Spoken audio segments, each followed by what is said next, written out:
Hola, ¿qué tal? Bienvenidos a una emisión más de su podcast Conversaciones Púrpuras. Yo soy Karen Cimental y me acompaña en esta ocasión una de las más sobresalientes académicas de nuestra universidad, la doctora Ana María Costapech. Bienvenida, doctora, un gusto tenerla nuevamente con nosotros. Gracias, Karen, muy amable, gracias. Y bueno, nos reunimos otra vez con usted porque vamos a estar abordando contenidos un poco relacionados con temas que veíamos anteriormente, ¿no? Hablábamos sobre lo que es la diversidad, el enfoque de género en los ambientes universitarios, cómo ese enfoque de género, cómo estas barreras, los prejuicios van trascendiendo, no solamente, ¿verdad?, lo que es la formación de los estudiantes, sino la investigación académica y el quehacer docente. Y en esta ocasión, pues vamos a estar hablando un poco sobre lo que es la interseccionalidad. Vamos a estar hablando de cómo el género, la clase, la raza y nuestra orientación sexual se permean también en estos ámbitos de la vida universitaria, ¿verdad? Pero antes de comenzar, quisiera que para nuestro público, pues nos ayudara un poquito, ¿no?, con el concepto de los que no estamos tan familiarizados. ¿Qué es la interseccionalidad? ¿De qué estamos hablando cuando nos relacionamos con este término? Muy bien, Karen. Pues gracias por la invitación y sobre todo por el foro que nos permite exponer temas de actualidad y temas que tienen que ver sobre todo con las mujeres académicas, las mujeres estudiantes, las mujeres amas de casa, las mujeres que realizan cualquier labor en esta sociedad. Pues la interseccionalidad, de manera muy simple, es un concepto teórico que nos permite, teórico pero también analítico, que nos permite analizar diversas situaciones de injusticia y de opresión que tienen que ver con el género, con la raza, con la clase social sobre todo. También puede tener que ver con la edad, con la orientación sexual, con un asunto del capacitismo. En palabras muy simples, este concepto nos permite identificar cómo estas categorías, raza, clase social, etnia, se vinculan, se intersectan, por eso es interseccionalidad, se unen, se mezclan y van produciendo desigualdades cada vez mayores, opresiones y violencias cada vez mayores o múltiples. Se van sumando las opresiones. Estas categorías de diferencia, como son principalmente clase social, raza y género, por sí mismas tienen su propia lógica, su propia naturaleza, pero al unirse se vuelven interdependientes. Se mueve una y se mueve otra, ya sea para bien o para mal, o sea, produce efectos positivos o negativos en la vida de las mujeres principalmente. Entonces, esta categoría surgió aproximadamente en los 80, precisamente con una abogada afroamericana, que pretendía defender en una gran fábrica de motores en Estados Unidos a las mujeres que sufrían múltiples discriminaciones. Y estas múltiples discriminaciones tenían que ver principalmente con clase social y género. Entonces, en la interseccionalidad, en palabras muy simples, tiene que ver con una amalgama de condiciones que producen, todos juntas esas condiciones, producen o provocan desigualdades y opresiones diferentes, diversas, situadas, a las que produciría una sola por cada, de manera individual. Claro, y es comprensible, porque ponerlo en este contexto, ¿no?, donde la gente con afroascendencia enfrentó, por ejemplo, sistemas separatistas, claro, y entonces las mujeres peleaban por sus derechos, pero luego llegaban a su casa y resulta que también tenían que pelear con su marido para poder pelear por sus derechos, claro, ante la sociedad. Es un claro ejemplo, ¿no?, de cómo estos distintos factores nos afectan por distintos frentes, ¿no? Tienen todo que ver con cómo nos comportamos, con nuestro lugar en la sociedad y sobre todo con los prejuicios y dificultades que vamos a estar enfrentando día a día. Por ejemplo, ejemplos muy claros de interseccionalidad aquí en México. ¿Qué se intersecta? Por ejemplo, clase social, etnia y lugar de origen, ¿no? ¿Cómo se presenta esa desigualdad? ¿Cómo se manifiesta en la vida real? Las mujeres indígenas, por ejemplo, tienen, las mujeres y más etnia o raza, mujeres indígenas y de una condición pobre o de un ámbito rural, tienen mayor probabilidad de sufrir discriminación y condiciones desiguales, ¿sí? Por ejemplo, tienen menos acceso, y eso está probado, la estadística nacional lo muestra claramente, que estas mujeres que son de una clase social, la mayoría de las mujeres indígenas son de clase social mucho más baja que las mujeres mestizas o blancas, ¿sí?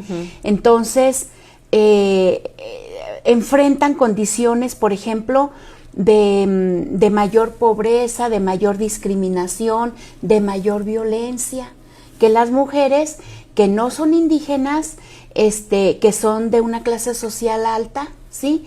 Y que siguen siendo mujeres, pero la desigualdad, la opresión, la discriminación se vive de manera muy diferente y es mucho más fuerte en este grupo de mujeres. Otro ejemplo, un hombre homosexual, ¿sí? Indígena y pobre. O sea, ya hay 3 condiciones que se van acumulando, ¿no? Miembro de una comunidad LGTB, por ejemplo, ¿no? De condición pobre y de una orientación sexual diferente, no heteronormativa. Enfrenta mucho mayor riesgo, mucho mayor condición de vulnerabilidad, de acoso y de violencia que un varón que tenga una orientación sexual heteronormativa, blanco y de clase social alta, ¿sí? No, claro. Otro ejemplo muy claro, las mujeres migrantes, ¿no? Mujeres migrantes que son mujeres, no son varones, son mujeres, son de clase social muy baja, son migrantes ya sea que en el mismo estado vienen de otro lugar o son migrantes hacia afuera que van a Estados Unidos, por ejemplo, están en mayor vulnerabilidad y mayor opresión, tienen mayor probabilidad de violencia por estas 3 condiciones. No tienen seguridad laboral, tienen más acoso laboral, las hacen trabajar muchísimo más por ser indígenas a veces o por ser mujeres pobres, migrantes y de condición indígenas, por ejemplo. Al contrario de una mujer que no es indígena, sí es migrante, pero al menos tiene la ventaja ya de que no es indígena. Tiene una desigualdad, una condición de vulnerabilidad menor. Las tiene, pero son menores. No, claro, y estas condiciones pues van variando a lo largo de la vida. A mí me hace pensar en el caso de una conocida que sus hermanos estudiaron sus carreras, ¿no? Y ella era la menor de la familia. Entonces, cuando quiere llegar ella a estudiar, sus papás le dicen que pues no es necesario, ¿verdad? Que como ella es la más chica y ya todos los demás estudiaron, pues ella ya nada más se tiene que quedar a cuidar y a cuidar la vejez de sus papás porque pues ella era la única mujer. Pero hay muchos casos donde sucede esto mismo, ¿no?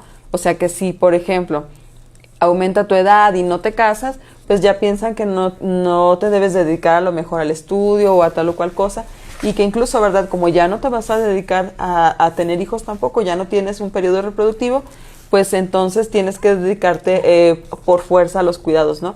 Y también eso, ¿no? O sea, cuidamos sobre todo a las personas que son solteras, las personas que son muy niñas o muy mayores son las que cuidan. Claro. Y se ve mucho en los cuidados.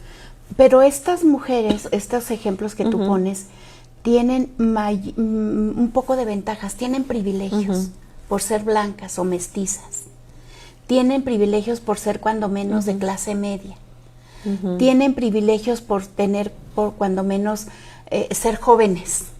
Pero imagínate una mujer que tenga eso en contra completamente, que por ejemplo, que tenga una orientación sexual no heteronormativa, que sea de clase social muy baja, que enfrente pobreza multidimensional muy amplia, que sea vieja, que sea mayor. Entonces son desigualdades que se van sumando, porque vivimos, no hay que olvidar que vivimos en un sistema muy de mucho sexismo, de mucho clasismo, Sí. de mucho racismo, y una categoría de diferencia es el capacitismo, que significa que tratamos de medir a todos, bueno, en base a un sujeto que creemos que es el normal, un sujeto que tiene capacidades normales, entre comillas. Entonces, si llegas a viejo ya no tienes esas capacidades, entonces ya vales menos, o eres menor, eres discriminado o menos valorado, eres como un ciudadano de segunda. O los niños o las personas en condición de discapacidad.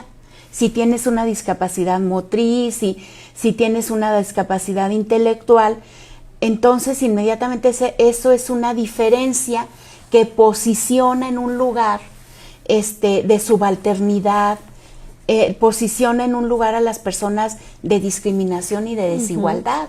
Entonces el capacitismo es una categoría de diferencia que a veces no la tomamos en cuenta.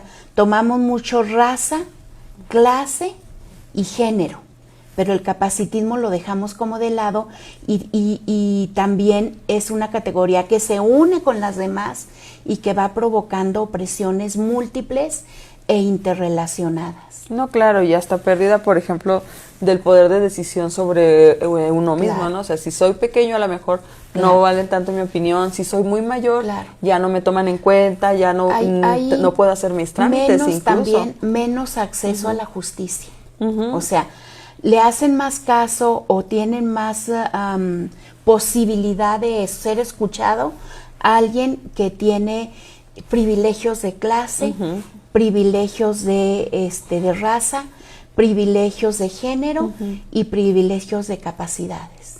No, Y de claro. edad. Bueno, la edad tiene que ver con el capacitismo, porque se supone que entre más edad tengas, menos capaz eres. No, y eso nos va desde una lógica capitalista. A final de Claro. cuentas, producimos, somos capaces, entonces somos valorados. Por No supuesto. producimos, perdemos alguna No capacidad. producimos lo que es socialmente valorado, porque podemos producir otra cosa que no es valorado.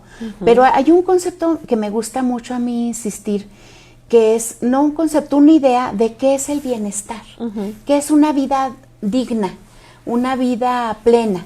Y para mí una vida plena tiene que ver con la posibilidad de poder desarrollar las capacidades de manera plena, no una sobre otra, las capacidades que tengamos y que sean valoradas igualmente en la sociedad, no por ser más usar más lo cognitivo o la lógica como una capacidad importante se valora más. Puede ser una capacidad como este asunto de las capacidades múltiples o las inteligencias múltiples.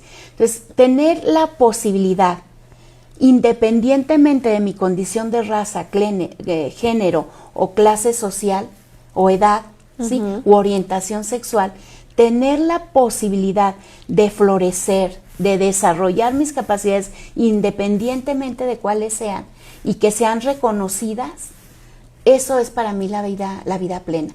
Y para eso necesitamos, yo creo que dos cosas importantes.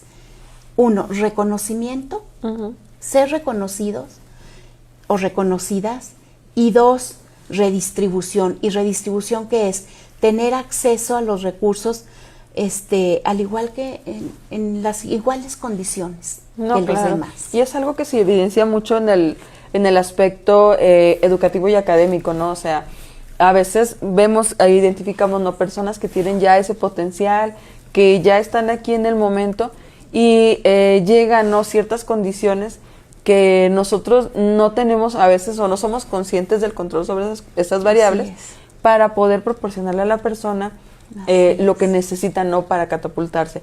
Hay muchos estudios ya que nos muestran, ¿no?, que un niño, aunque tenga altas capacidades, si nosotros no le proporcionamos lo que en el ambiente educativo, lo que necesita para afianzarlas, para hacerlas crecer, llega un punto, ¿no?, en lo largo de su crecimiento, que esas capacidades pasan a ser irrelevantes porque se vuelve una norma, ¿no? O sea, crece ya con la normal y perdemos como que todo ese potencial que usted decía.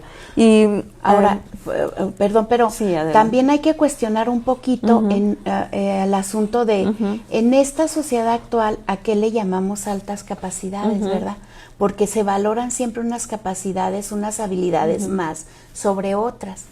Y está bien, a lo mejor decimos altas capacidades para el sentido musical, la capacidad oral, comunicativa, empática, establecer relaciones con los demás.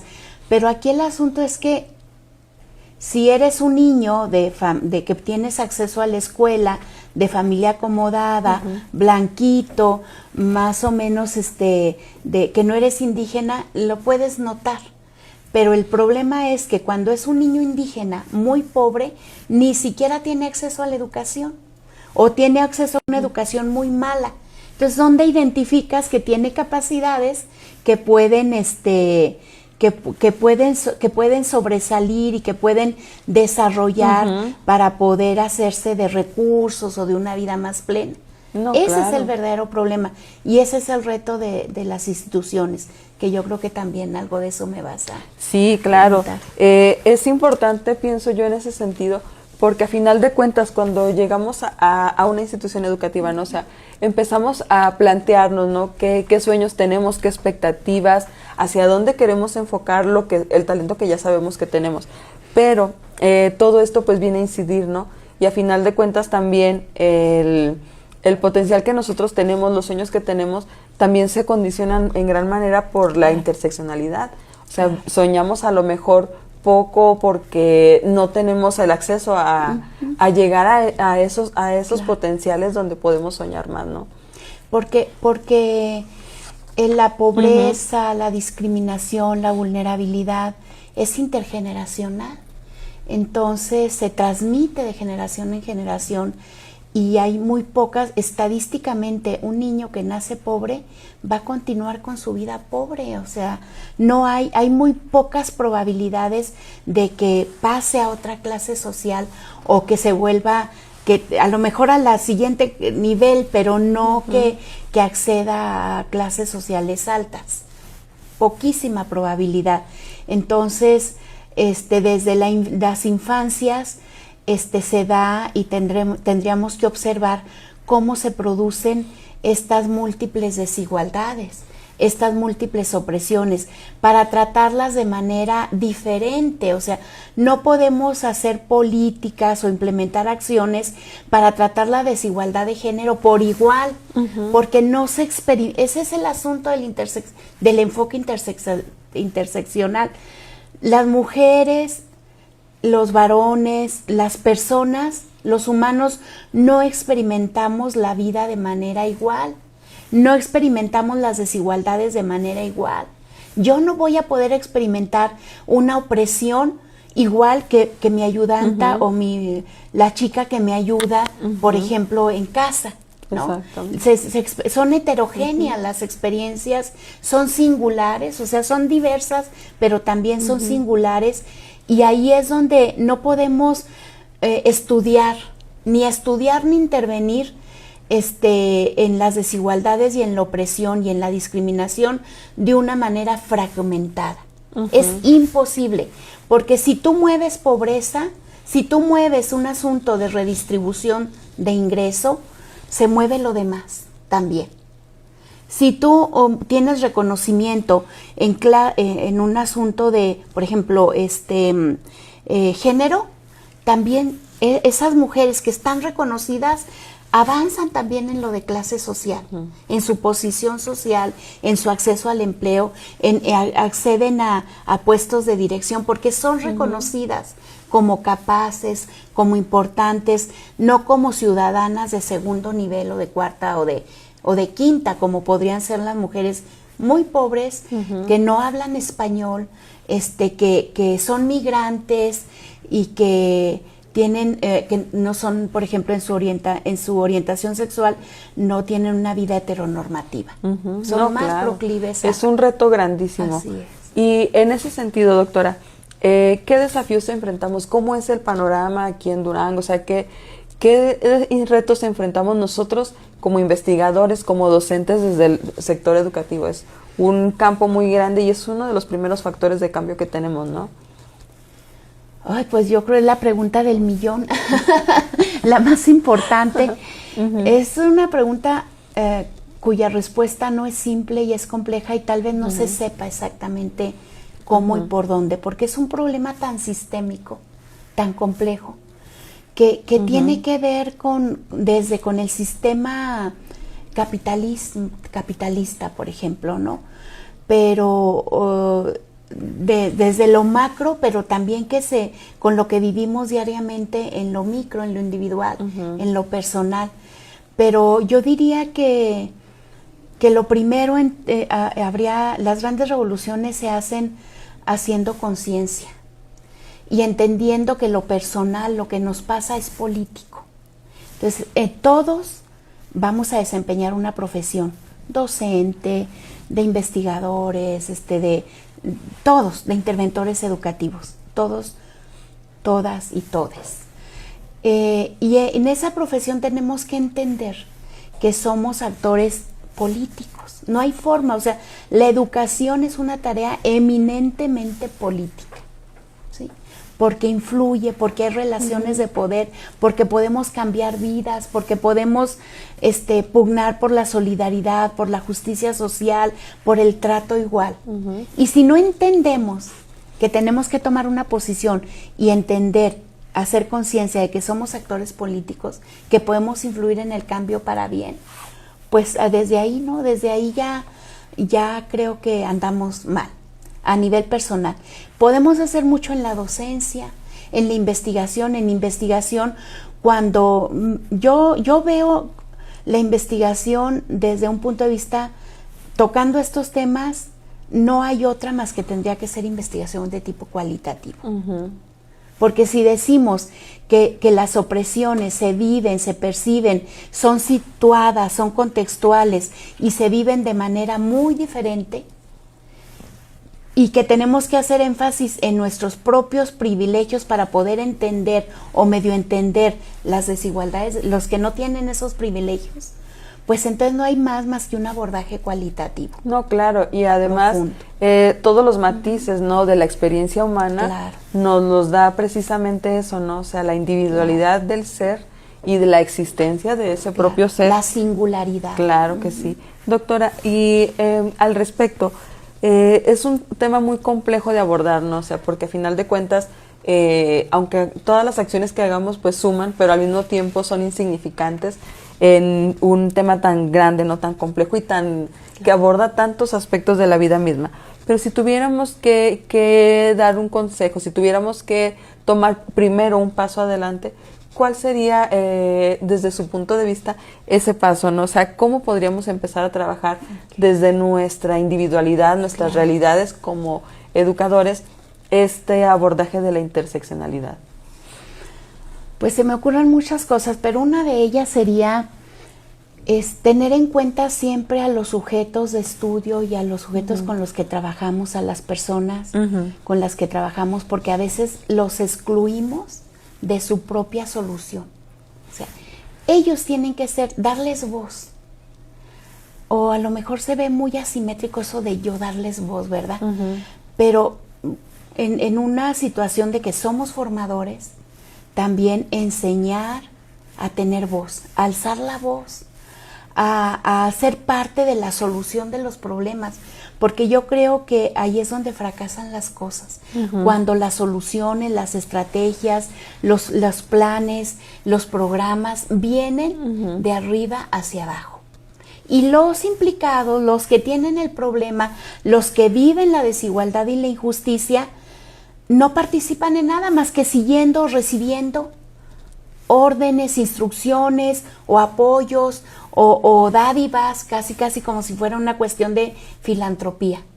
Entonces, un asunto sería que los que estamos en la docencia, en la investigación y en la posibilidad de influir en la vida de los demás, tengamos la conciencia que las cosas no pueden ser fragmentadas.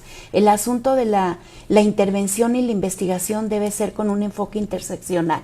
Y 2, que las personas tendrán que ser estas personas que están más oprimidas que yo como mujer, porque tienen categorías que se unen, que se vinculan y que provocan mayor discriminación y desigualdad, que estas personas sean parte de la solución, propongan, alcen la voz, manifiesten, sean sus propios investigadores de lo que experimentan como en su vida con estas múltiples opresiones. No, claro.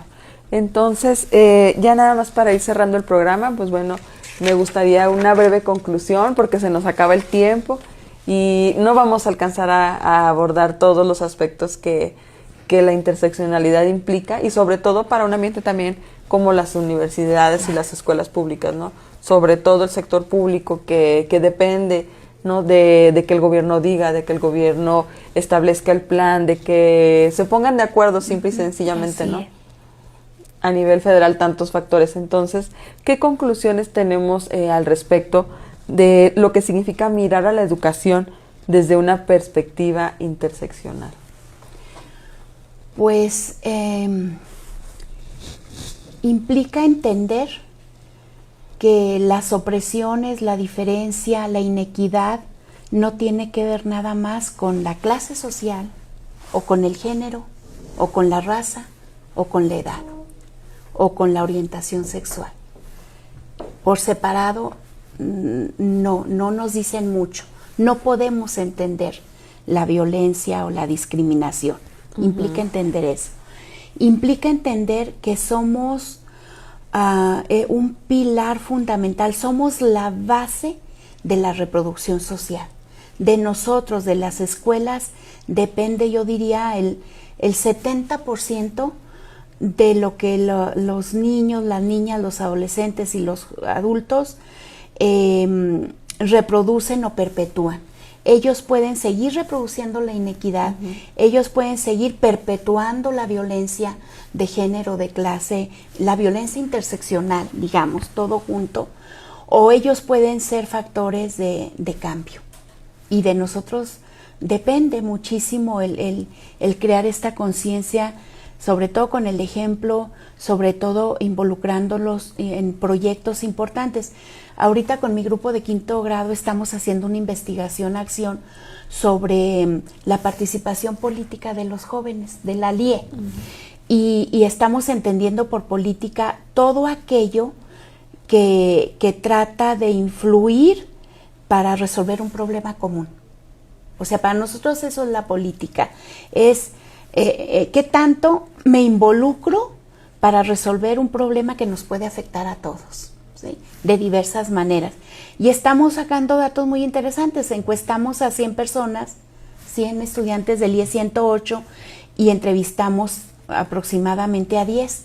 Y entonces, bueno, desde la docencia y desde la formación, los alumnos se van incorporando en proyectos de este tipo y van viviendo, van involucrándose en otro tipo de acciones formativas en la práctica. Doctora Ana María, pues le agradezco enormemente que haya aceptado esta invitación por segunda ocasión. No me queda más que agradecer a todas las personas que nos acompañan hasta este final del programa y un agradecimiento especial también al doctor Netzahualcóyotl Bocanegra Vergara y al doctor Juan Antonio Mercado Piedra, que son el rector y el coordinador de difusión y nos facilitan como cada ocasión este espacio. Nos vemos en otra ocasión de su podcast Conversaciones Púrpuras. Hasta la próxima. Gracias. Y listo.